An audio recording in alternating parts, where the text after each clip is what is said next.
Moving into that house felt like the beginning of our real life together. Up until then, Emily and I had spent almost 3 years living in tiny apartments with thin walls, noisy neighbors, and kitchens barely big enough for two people to stand in comfortably. Um, we always talked about getting a house someday, somewhere quiet, somewhere that actually felt like ours. So when we finally found one just outside the city, it almost felt unreal. It wasn't huge, but it had this old, cozy feeling that immediately made us fall in love with it. Dark wooden floors, large windows, a long hallway upstairs, and a backyard surrounded by tall trees that blocked out most of the nearby houses. Emily loved it instantly. The first time we walked through the front door, she smiled at me and said, "This is the kind of house people grow old in." At the time, I remember smiling back. Now, I hate that sentence. The first few days were perfect. We spent most of our time unpacking boxes, arguing jokingly about where furniture should go, ordering takeout because the kitchen was still a disaster, and collapsing into bed exhausted every night. There was something comforting about hearing another person moving around in the same house.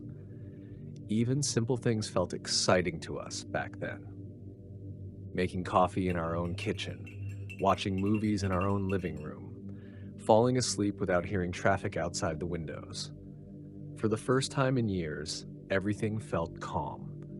The noises started on the fourth night. At first, I thought the house was just settling. Old houses always make sounds. Pipes creak, wood shifts, vents rattle when temperatures change. That's what I told myself around 2 in the morning when I woke up to a loud thud somewhere downstairs. Emily was asleep beside me, breathing softly. I stayed still for a few seconds, listening. Nothing. Then another sound, a slow creaking noise from the hallway outside our bedroom. I sat up slightly. The upstairs hallway was dark except for faint moonlight coming through the window near the staircase. I stared toward the doorway, waiting to see something move. Nothing did. After a minute or two, I convinced myself I was overreacting and lay back down. That's when I realized Emily wasn't in bed anymore. At first, I thought she had gone to the bathroom, but then I noticed the bedroom door was partially open. I got up and stepped into the hallway. Emily was standing downstairs, completely still. The lights were off, but enough moonlight reached the first floor for me to barely make out her silhouette near the kitchen. "Emily?" I whispered. She didn't answer. For a moment, I honestly thought she was awake and just trying to scare me. Then she slowly turned her head toward me. Her eyes were open, but something about her expression felt empty. Not angry, not emotional at all, just blank. She started walking, slowly at first, then casually, like she had somewhere important to be. I followed her downstairs while trying not to laugh nervously at how weird the situation felt. "Babe?" Still nothing. She walked into the living room, stopped near the window, and stood there silently staring outside into the backyard. I waited almost 30 seconds before finally touching her shoulder. The second I did, she blinked hard and looked at me in confusion. "What are you doing?" she asked sleepily. I frowned. "What am I doing? You're standing in the dark at 2 in the morning." Emily looked around the room slowly, then back at me. I was asleep. That was the first time I realized she had been sleepwalking. The next morning, she barely remembered anything. Actually, that's not completely true. She remembered dreaming. That part bothered me. "I thought somebody was outside," she told me while drinking coffee. "I remember hearing something near the house." "What kind of something?" She shrugged. "Walking, maybe." I laughed lightly. "You probably heard me following you around." But Emily didn't laugh back immediately. Instead, she stared toward the backyard window for a few seconds before quietly saying, "No, I heard it before you woke up." That night, we checked the doors twice before going to bed, mostly joking about it, trying to make the whole thing feel less creepy than it actually was. Emily even smiled and said, "If I start wandering around again, just record it so we can laugh about it later." At the time, it still felt harmless. Strange, but harmless. The second night was different. I woke up sometime after 3 in the morning because I heard whispering. Very soft, almost impossible to hear clearly. At first, I thought Emily was talking in her sleep. Then I realized the sound was coming from the hallway. I opened my eyes slowly. Emily was sitting upright on the edge of the bed, perfectly still, her back facing me. The whispering stopped immediately. Emily? No response. Then, very slowly, she stood up and walked toward the bedroom door. Her movements looked wrong somehow, too smooth, too careful, like she was trying not to wake someone or something. I watched her disappear into the dark hallway, and a few seconds later, I heard another voice whisper back. I stayed in bed for almost 10 seconds after hearing that second voice, not because I thought someone had broken into the house. Honestly, I think that would have been easier to accept. What scared me was the way the whisper answered her. Soft, calm, close, like someone had been standing just outside our bedroom the entire time waiting for her to come out. I got out of bed quietly and stepped into the hallway. The upstairs was dark except for a faint blue glow coming from the bathroom nightlight near the stairs. The house felt unusually cold, and for some reason I became painfully aware of every little sound around me.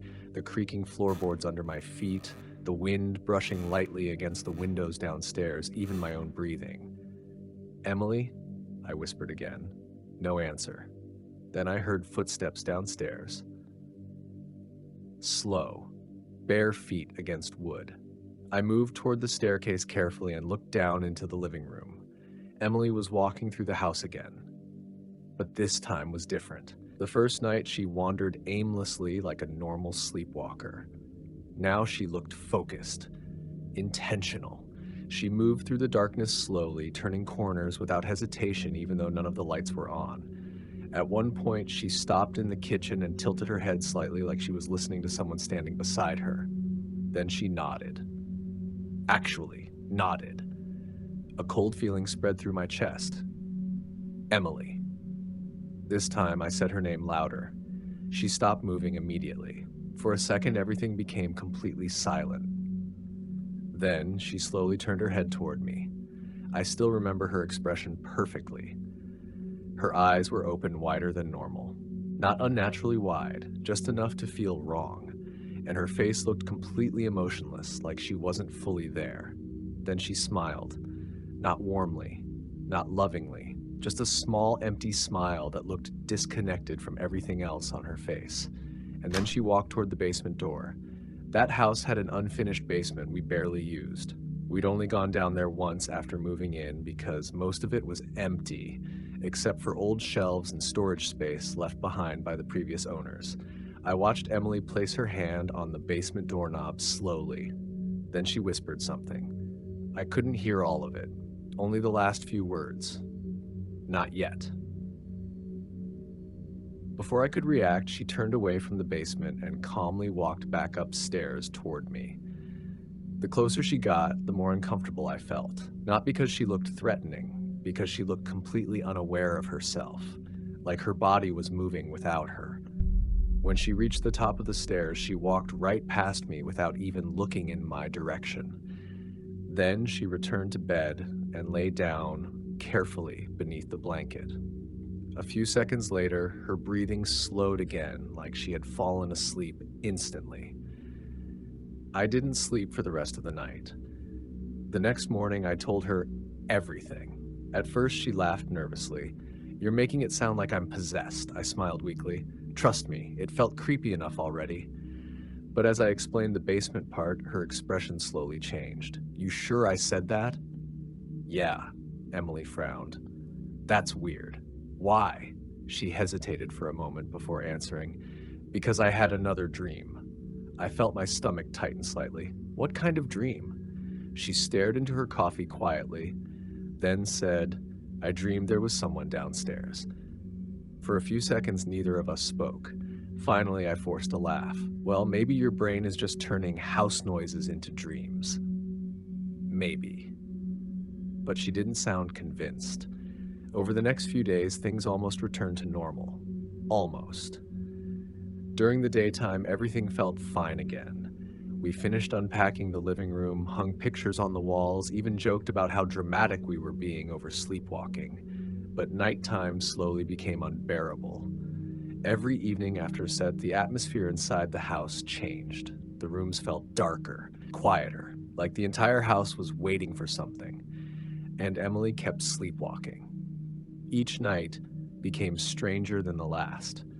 Sometimes I'd wake up and find her standing in random parts of the house, completely motionless, near the kitchen window, in the upstairs hallway, once even inside the guest bedroom, just staring at the empty bed. She never responded when I spoke to her during these episodes, not normally anyway. Sometimes she whispered things quietly under her breath, words I couldn't fully understand, sometimes names, sometimes entire sentences. One night, I woke up around 4 in the morning because I heard metal scraping softly against the bedroom wall. At first, I thought I was dreaming. Then I opened my eyes and saw Emily standing beside the bed, holding one of the axes we kept near the fireplace downstairs. My entire body locked up instantly. She was just standing there, looking down at me, the axe hanging loosely from one hand. Moonlight coming through the window barely illuminated her face, but I could still see her expression, that same empty calmness, like she wasn't awake. "Emily," I whispered carefully. No response. Then, very slowly, she raised the axe slightly, not fully, just enough for panic to explode through my chest. I reacted without thinking. I grabbed the handle and yanked it out of her hands hard enough that she stumbled backward slightly. For one horrible second, I genuinely thought she was going to attack me. Instead, she smiled, a quiet little smile, almost amused. Then she turned around calmly, climbed back into bed beside me, and closed her eyes, like nothing had happened. I sat there until sunrise, holding the axe in both hands. After the axe incident, I stopped feeling safe in the house. Before that night, part of me still believed there had to be a logical explanation for everything. Sleep disorders, stress from moving, anxiety. Maybe Emily's brain was reacting badly to the new environment. But waking up to the person you love standing over you with an axe changes something inside you. Even if they're asleep, even if they don't remember it, you stop fully relaxing around them. And that realization filled me with guilt almost immediately. Because during the day, Emily was still Emily. She laughed at dumb videos on her phone. She complained about how long it was taking us to unpack the kitchen. She rested her head on my shoulder while we watched TV at night. Nothing about her daytime behavior felt dangerous. That somehow made the nights worse. 2 days passed without another major episode. Emily still sleepwalked, but it seemed calmer again. A few times I caught her wandering into the hallway or standing near the stairs, but she always returned to bed after a few minutes. No whispering, no basement, no axe. I started thinking maybe the worst part was over. Then came Thursday night. I couldn't sleep. The weather outside had turned ugly again, and rain hit the windows hard enough to keep pulling me awake every few minutes. Around 1 in the morning, Emily shifted beside me and slowly sat up in bed. Instantly, my chest tightened. I watched her carefully, waiting.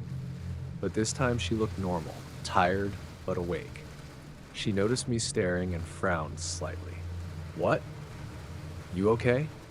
Emily looked confused. "Yeah?" I hesitated. "You're not sleepwalking?" She actually laughed a little.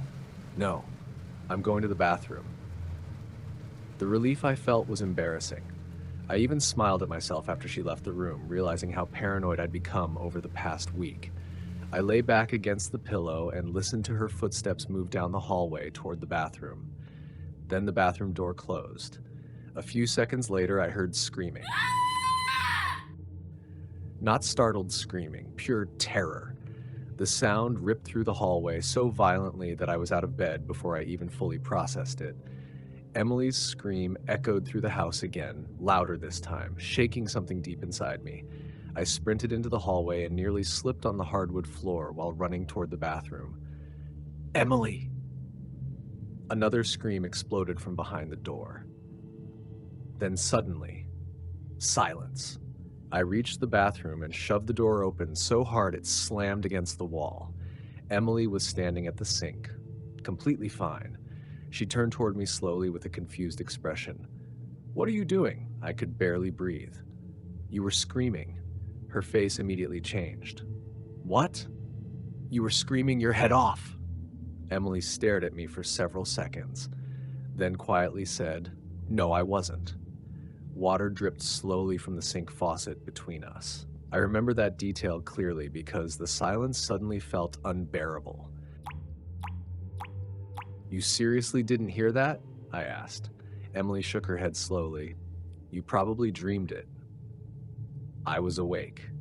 So am I. Something about the way she said it made my stomach twist. Not because she sounded threatening, because she sounded completely sincere. She walked past me calmly and returned to the bedroom while I stayed frozen in the bathroom trying to understand what had just happened. I checked the entire upstairs afterward. Every room, every closet, even outside the house. Nothing. No sign anyone else had been there. The next day, I waited until Emily left for work before searching online. I didn't even know what I was looking for exactly. Sleepwalking aggression, night terrors, shared hallucinations, anything.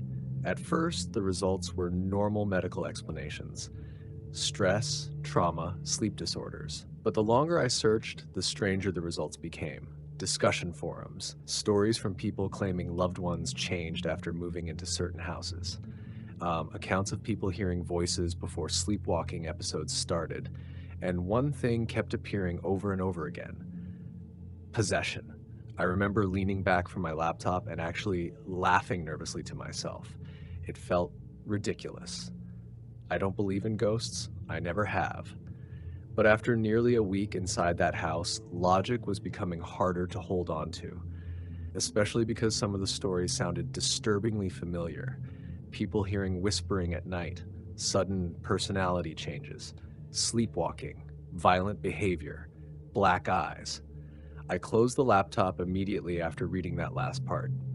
Black eyes. Just seeing the phrase made me uncomfortable for reasons I couldn't explain. That evening, I almost told Emily everything, but every time I looked at her, I stopped myself, because what was I supposed to say?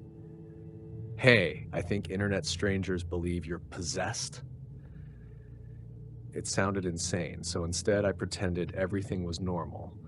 And for the next 2 nights, it actually was. No sleepwalking, no whispering, no strange noises downstairs, nothing. Emily slept peacefully beside me both nights. The house felt quiet again, safe again. Little by little, the tension inside me finally started fading. I even caught myself thinking we'd laugh about all of this eventually. That maybe stress and exhaustion had simply gotten into our heads. Then came Sunday night, and around 3:17 in the morning, I heard Emily scream again. The scream pulled me awake instantly. For one disoriented second, I thought I was reliving the bathroom incident from a few nights earlier. My body reacted before my brain fully caught up. I sat upright violently, heart already pounding, eyes darting toward the bedroom door. The room was dark except for the faint digital glow of the clock beside the bed. 3:17 a.m. Another scream echoed through the house, longer this time, closer. "Emily?" My voice came out weak and breathless. Then I realized something that made my stomach drop. The side of the bed beside me was empty. The scream stopped abruptly. Complete silence followed. No footsteps, no movement, nothing. I climbed out of bed quickly, every muscle in my body tense. The hallway outside the bedroom was almost completely black because the downstairs lights were off again. Only a faint bluish glow from the kitchen window downstairs barely reached the staircase. "Emily?" I called again. No answer. For a moment, I just stood there listening. The house felt wrong, not physically different, just heavy, like the air itself had thickened. Then I heard something downstairs, a soft scraping noise, metal against wood. My chest tightened instantly. The axe. I started moving before I could think myself out of it, fast at first, then slower as I reached the top of the staircase. Every step creaked loudly beneath my feet, making me painfully aware of how silent the rest of the house had become. Halfway down the stairs, I noticed something else. The front door was open slightly. Cold night air drifted into the house, moving the curtains in the living room gently. Emily? Still nothing. I reached the bottom floor and looked toward the kitchen first. Empty. Then the living room. Also empty. The scraping sound had stopped. That's when I heard breathing. Right behind me, I spun around so fast I nearly lost my balance. Nobody there, just the dark hallway leading deeper into the house. I actually laughed nervously at that point. Not because anything was funny, because fear had started twisting my brain into something frantic and exhausted. I rubbed my face hard and whispered to myself, "Get it together." Then another sound came from the hallway, a quiet little giggle. Not loud, not exaggerated, just soft enough to feel intimate, close. My blood went cold immediately. Emily? The hallway remained dark and silent for several seconds. Then slowly, a figure stepped into view near the entrance to the corridor. Emily. At first I felt overwhelming relief, until I saw what she was holding. The axe hung loosely at her side. Its blade caught faint moonlight coming through the living room windows. "Jesus Christ," I breathed. "Emily, put that down." She didn't answer. Something about the way she stood there instantly told me this wasn't normal sleepwalking anymore. Her posture looked too stiff, too still. And even in the darkness, I could tell she was smiling. I took a cautious step toward her. "Babe, listen to me." Emily slowly tilted her head. The movement was small, but horribly unnatural, like her neck moved a little farther than it should have. Then she started walking toward me, slowly, dragging the axe blade lightly across the wooden floor. Scrape, scrape, scrape. Every instinct in my body screamed at me to run, but I couldn't move. I kept staring at her face, trying to find something familiar in it, some sign that she was still herself. Then she stepped into the faint light coming from the living room window, and I saw her eyes, completely black, not shadowed, not dark from the lighting, black, entirely black. I stumbled backward immediately. My heart slammed so hard against my ribs it actually hurt. Emily, her smile widened. Not huge, not exaggerated, just enough to become deeply wrong. Then she spoke, and her voice sounded almost normal, soft, warm, loving. "I love you, honey." The way she said it terrified me more than the axe, because it still sounded like her. She raised the axe slowly. My body finally reacted. I turned to run back toward the stairs, and suddenly she screamed. Not the terrified scream from before, not human at all. A violent, distorted shriek that exploded through the hallway so loudly I felt it in my chest. I spun back around instinctively. Emily was standing only a few feet away now, still smiling. Those black eyes locked directly onto mine, and then, in the gentlest voice imaginable, she whispered, I love you, darling.